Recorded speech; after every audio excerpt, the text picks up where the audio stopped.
Hello, I will provide an overview of the Technology Innovation and Emissions Reduction Compliance Reporting Form for large emitter and opt-in facilities.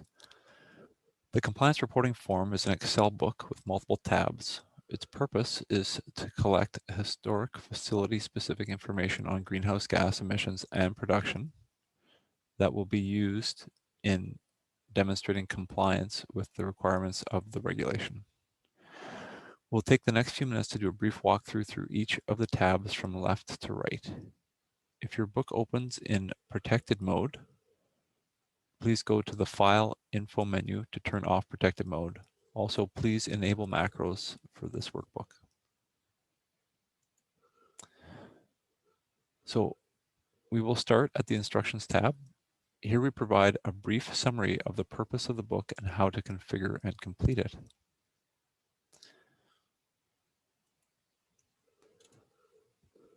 On the Submissions tab, you may configure this workbook as a compliance or data report. The department will connect with you directly if you are asked to submit a data report for any reason. If you believe information you are supplying on the compliance reporting form meets the threshold to be considered confidential under Section 28 of the regulation, please indicate yes under the drop-down menu and supply a letter with your submission detailing which information meets that threshold and how it qualifies. Information is supplied on this tab about the documents which should accompany your form, as well as record retention requirements. Please note, our preference is that the Statement of Certification tab be signed electronically if possible and submitted as part of the compliance workbook. The next tab is called Section A1. Generally, Section A tabs collect administrative information. A1 contains information about the facility, including the facility name and various identifiers that may apply to the facility. Please note that fields with the red notification tab have associated comments. Hover your mouse over the field to see the additional instruction provided there. Please also supply the first year of commercial operation for the facility. This is the first calendar year following the year in which the facility first produced a product. The next tab, called Section A2, contains fields to provide information on the reporting company and the roles of the reporter who completes and typically submits the form, and the certifying official who is signing off on the contents of the form, as well as the public contact for the facility. The public contact will be used if the department receives questions from the public about elements of the report. Section A3 is a free form text field in which you can describe any significant changes that have occurred to the facility since prior reporting under previous Alberta regulations. Section A4 is provided to cover a case where the facility has chosen to have an external consultant complete the compliance report. In Section A5, space is given to provide information on facility ownership in cases where the facility has multiple owners. Section B1. The B sections of the form are where emissions and production data are reported. In Section B1, all of the site emissions for CO2, methane, and nitrous oxide are reported, with the exception of CO2 from biomass and emissions from fuel that has had the federal fuel charge paid during a period when you had a federal exemption in place. Report the quantities of carbon dioxide, methane, and nitrous oxide in tons by source category. The form will capture or will calculate the carbon dioxide equivalents based on the appropriate global warming potentials. Moving to Section B2, This sheet is for the reporting of emissions of hydrofluorocarbon on site. Report in tons of each gas type as applicable. Section B3 is for the reporting of perfluorocarbons, NF3 and SF6 emissions. It also includes roll-up of emissions from the last two sheets. Moving to section B4, this section includes some reporting which may not be present at some facilities. This includes reporting of carbon dioxide emissions from the combustion or decomposition of biomass at the top of the page. Reporting of carbon dioxide that is geologically injected within the boundaries of the facility. Carbon dioxide which leaves the facility, for example, in a pipeline or by truck, not including CO2 exported for disposal as acid gas. Carbon dioxide that is brought on site from another regulated facility is also reported, thus any that is imported for the purpose of disposal of acid gas, which is reported in its own field. This section also collects information on electricity, heat, and hydrogen. For electricity and heat, quantities imported and exported from the facility are reported. For hydrogen, in addition to quantities imported and exported, quantities generated, used, and vented or burnt are reported to create a complete balance. The final field in the sheet is for CO2 consumed in the production of urea. Please also note that in reporting quantities of electricity or hydrogen, the mass balance, overall mass balance for the site is checked. Section B5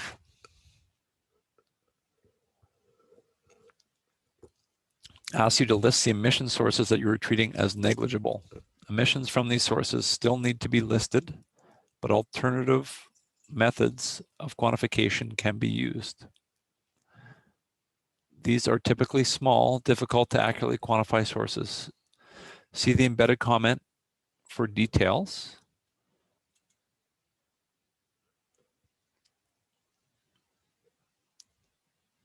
On treatment and about the cumulative emissions limit for negligible emissions. And to be clear, the negligible emissions still need to be included in your overall emissions as part of the total regulated emissions. The bottom part of the sheet asks if emissions data for this facility is publicly available.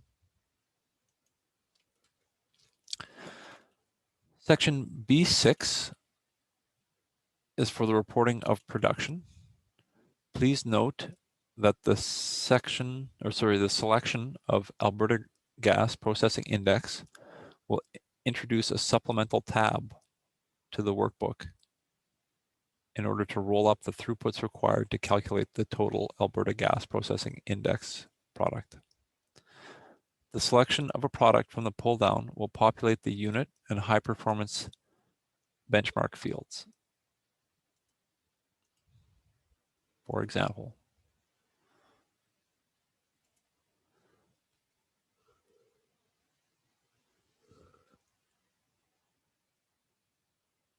please also introduce your 2020 facility-specific benchmark in column L, as well as the quantity of production in units specified by your benchmark. The form will apply the greater of the high-performance benchmark or the facility-specific benchmark. If you do not have a facility-specific benchmark, column L can be left blank. The total product allocation will be shown toward the bottom of this tab in this box here. There is also a question at the bottom regarding if production is publicly available for the facility.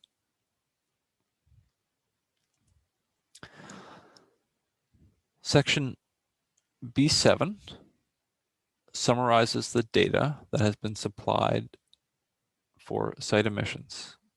no entry is required on this sheet.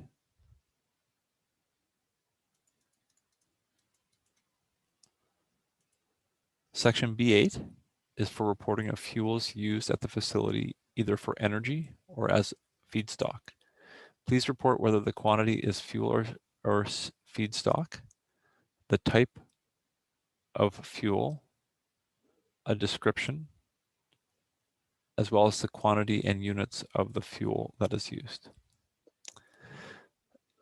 As a reminder, in completing section B, please pay attention to the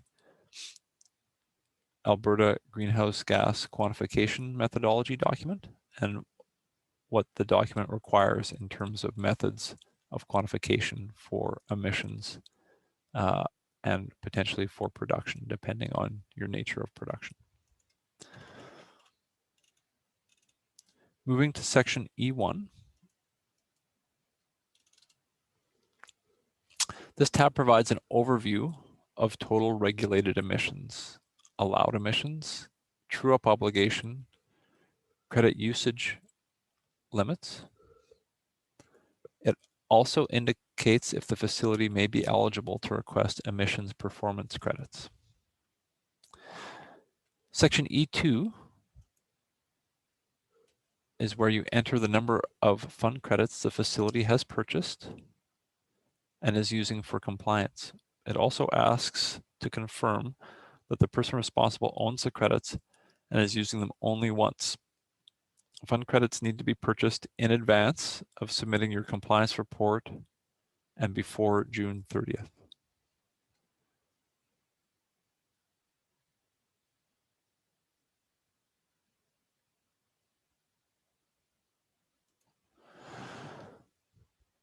Section E3 is for reporting the emissions offsets that are being used for compliance purposes. Credits are reported by vintage, either pre-2017 or 2017 and later, to ensure that the corresponding usage limits are met. Please list the serial ranges being retired for compliance in this box. Check the ranges carefully, as they are often a source of error in compliance reporting. Also answer the questions at the bottom of the tab regarding the validity of the offsets being used.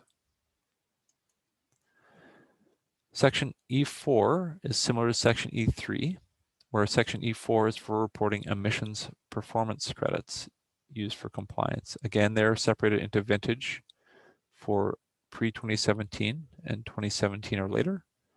Also pay careful attention in reporting correctly the serial ranges that are being applied for compliance for the year.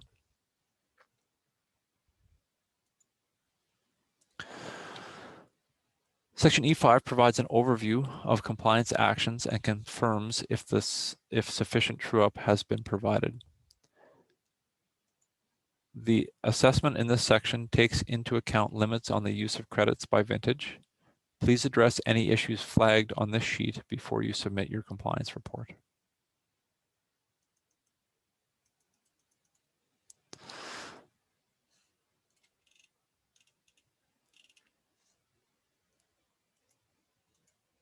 Section F is a text entry where you can place any comments that are useful for us to understand your submission. It also has a field to report your company website. Moving to section G, this section is to be provided in order to give details about your third-party assurance provider, including who the signing authority is, contact information for the firm, and how they're qualified under the regulations. Section H should be filled out to give contact information for the various roles in the verification team. The next sheet is the conflict of interest checklist. This should be filled out by the verifier and confirms if any of the listed questions are true for the engagement. If so, the verifier should contact the department. A signed copy of this sheet should be included as part of the verification report.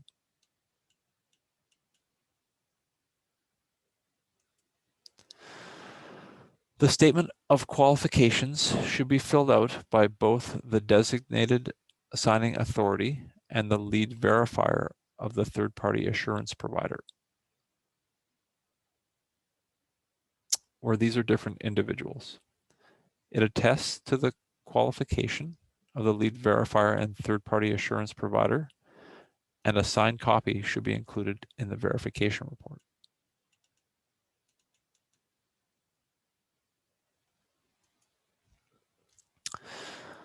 The statement of verification is to be completed by the third-party assurance provider and signed by both the lead verifier and designated signing authority.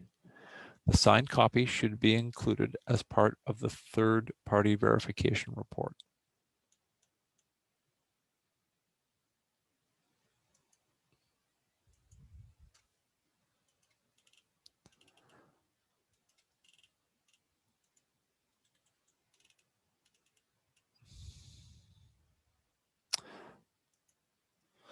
The statement of certification is the last tab of the book and should be signed electronically within Excel.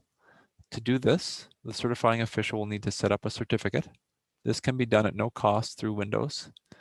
Double-click on the X within the signature box. A dialog will appear. You may either sign within the box or select an image of your signature.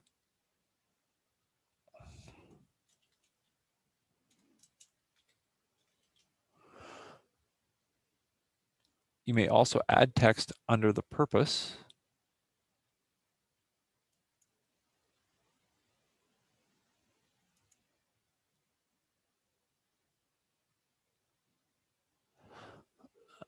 if you wish to provide additional information about the signer.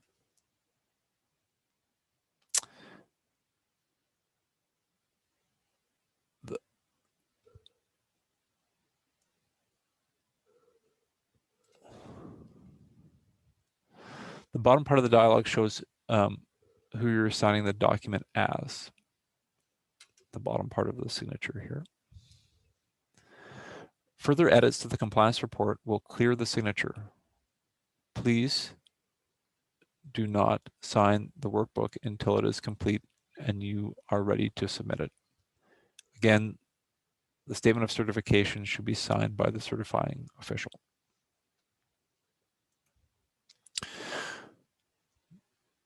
If the facility is requesting emissions performance credits as a result of their compliance filing, this emissions performance credit request form needs to be completed and signed. Please outline the activities or changes in practice that have led to intensity improvements at the facility. Lastly, the Fund Credit Purchase tab should be completed and sent along with your payment to our financial services branch.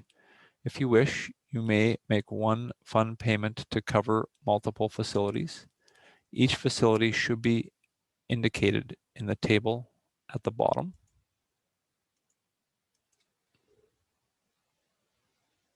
Again, payment should be completed before submitting your compliance report and before June 30th. You will be issued a receipt for your payment, which will also be shared with our compliance team. That concludes this overview of the compliance reporting form. As always, if you have questions about the use of this form, you may submit them to the mailbox aep.ghg@gov.ab.ca.